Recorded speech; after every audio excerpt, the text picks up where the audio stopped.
Around Kansas, brought to you by the Kansas Soybean Commission. The Soybean Checkoff, progress powered by Kansas farmers.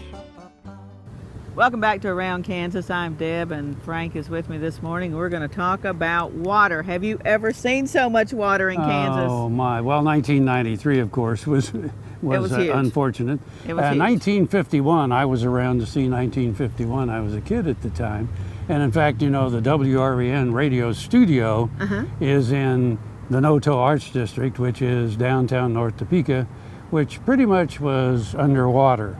There's still some watermarks in some of the stores at the level that the water got to, and I'm telling you, it was over my head. Unreal. And, you know, it was unbelievable. I seen, you know, when I used to have a radio show, I interviewed Harold Warswick a couple of times. We called Harold, of course, you know, with Wolf, late Harold Warswick, great guy, took a lot of photos of that flood. He did the aerial images and so much stuff that are just really incredible images. But if you didn't have those images, there's no way you could believe it. It was truly like Noah. I mean, you get the boat ready because it's like the whole world was just covered in water. And that was pretty much what did Noto in, wasn't it? That was kind of the death knell for the businesses up there? No, not really, because the district really came back. At that time, the Kansas Avenue Bridge actually went from South Topeka and across Kansas Avenue and right on to North Kansas Avenue.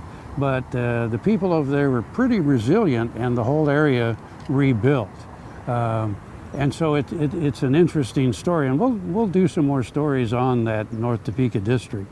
Oh, great. In the meantime, let's take a look at some historic Kansas floods. Sure. This very wet spring has people recalling other very rainy times when the creeks and rivers swelled and overflowed. I had only been living a year in Kansas in 1993. I will never forget my first view of the Solomon River, where I-70 crosses over. It seemed a vast lake stretching along the highway. On normal days, folks likely cross it and never even notice the river is there. It was far from the first notable flood in Kansas. In 1903, papers carried news of a terrible flood at Council Grove. The loss by flood in Morris County is estimated at $1 million. 4 persons were drowned here last night. The big Main Street bridge over the Neosho River went down. All the business houses were flooded. Miles of Missouri Pacific and Katy tracks were washed out. More than 100 houses are underwater and 20 have floated away. The same flood struck Abilene. Abilene has no water, lights, post office service, or newspapers. The water in the principal streets of Abilene was 4 feet deep. A 3-story brick building containing stores and several offices collapsed in a heap. The Union Pacific, Santa Fe, and Rock Island tracks entering the city have been washed away, and 200 houses are submerged, the families having fled to higher ground. On the Smoky Hill bottoms, 10,000 acres are underwater, and persons are being rescued in boats.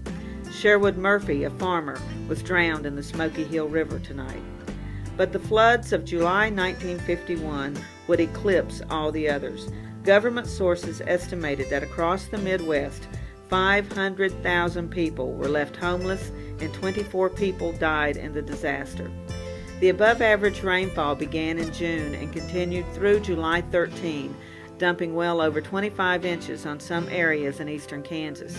The Kansas, Neosho, and Verdigris rivers began taking on more water than their normal carrying capacity a couple of days into the storm. As the rain persisted, flooding began all over the region. The major towns of Manhattan, Topeka, and Lawrence were most affected. The July 13 crest exceeded all previous highs by 4 to 9 feet. 2 million acres of farmland were lost to the flood. In addition, the flooding caused fires and explosion in refinery oil tanks on the banks of the Kansas River.